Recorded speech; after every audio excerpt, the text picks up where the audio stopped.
为何同样都是饰演周总理，有人出场就被观众怒喷太假，而有人只要往那一站，就让邓颖超奶奶直呼你比恩来还像恩来？这10位演员都曾出演过周总理，那么哪一位才是你心中的第一呢？第10名，黄晓明。在《光荣与革命》里，他戏份不多，扮相做了贴合年代的修整，但黄晓明自面部线条偏锋利，缺少了总理温润柔和的书卷气，台词发力也偏重，语气铿锵生硬，没有老一辈领导人沉稳内敛的说话质感。放在一众实力派侧型演员里，违和感格外明显。第9名，夏德俊。他是年轻演员里专职饰演总理的常客，代表作《觉醒年代》。他身形清瘦，脸型贴合青年时期的总理，眉眼清秀干净，适配新文化运动时期的文人模样。但是短板也十分突出，他气场偏弱，在一众革命先辈对手戏的时候压不住场面，神态过于柔和，少了骨子里的果敢韧劲。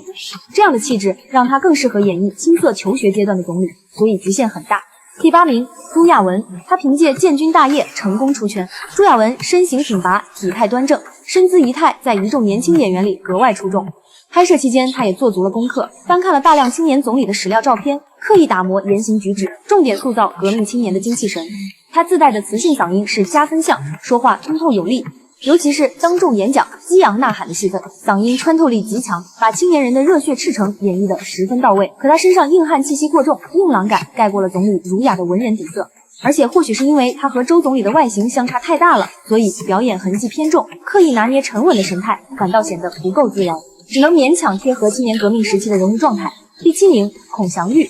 老一辈观众对他应该并不陌生，早年的经典作品《南昌起义》里就是他饰演的周总理。他是国内最早一批专职饰演总理的演员，面部轮廓高度贴合中年总理样貌，表演风格克制保守，贴合早年影视拍摄的表演逻辑。受年代拍摄技术和创作思维限制，他对人物的塑造偏模板化，神态变化单一，情绪表达含蓄，放在现在的审美视角下，缺少了人物鲜活的烟火气。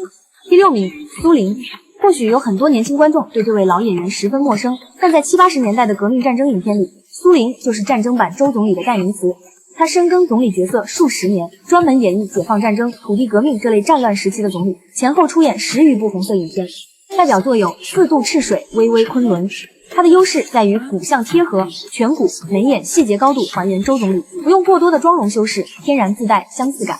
而他擅长刻画的是高压局势下的人物状态，慌乱战局里眼神坚定，处事冷静；打仗时期军情紧急，变数不断，他拿捏住了总理运筹帷幄的沉稳感，汇报军情、开会部署的戏份，动作干脆利落，举止端庄严肃，完美还原了领导人指挥作战的气场。而且苏林拍戏极其严谨，为了贴合战时总理憔悴操劳的状态，主动控制体重，不刻意发胖，保留战乱时期人物的清瘦感。第5名，金敬成。他是新生代特型演员里实打实的黑马，也是近些年口碑最好的年轻扮演者，代表作《重生》。放在所有年轻演员里，他的先天条件无可挑剔，他是目前最贴合青年总理相貌的演员，复刻了总理年少时清瘦俊朗的模样，身形修长，面部干净利落，眉眼之间自带温润文雅的书卷感，往那儿一站，就让人仿佛看到民国4大美男之一走出来了。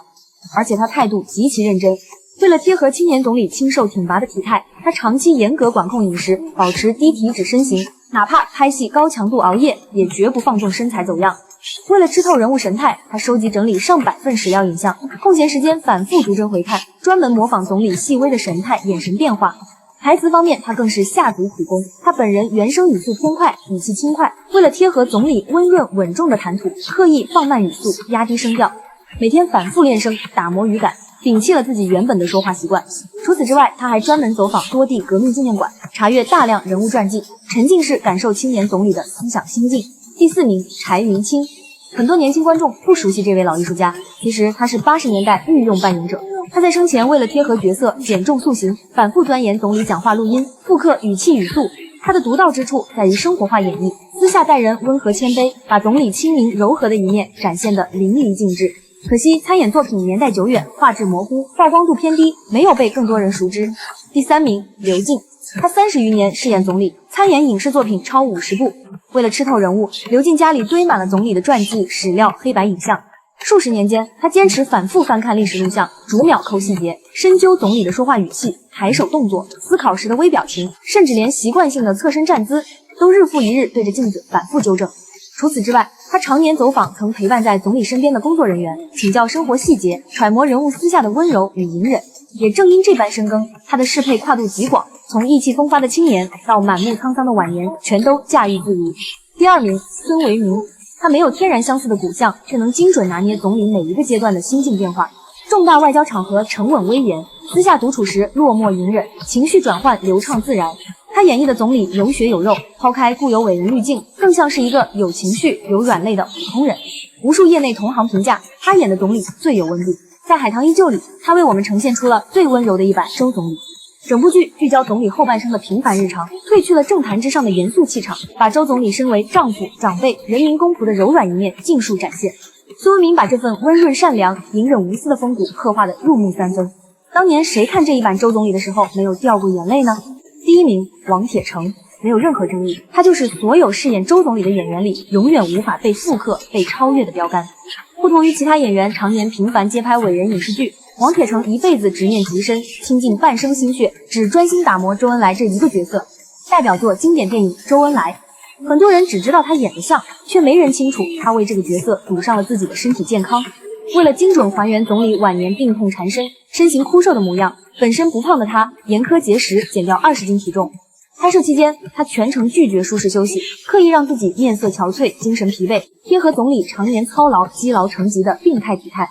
不止身材，他连自身习惯全部推翻重塑。他反复循环播放总理唯一留存的讲话录音，不分昼夜揣摩语气、语速、呼吸节奏，对着历史影像一遍遍练习总理的细微动作，甚至刻意改变自己的走路姿势、面部神态。为读懂总理隐忍的内心，他翻阅海量绝密史料，走访数十位曾经贴身陪伴总理的工作人员，吃透每一段历史。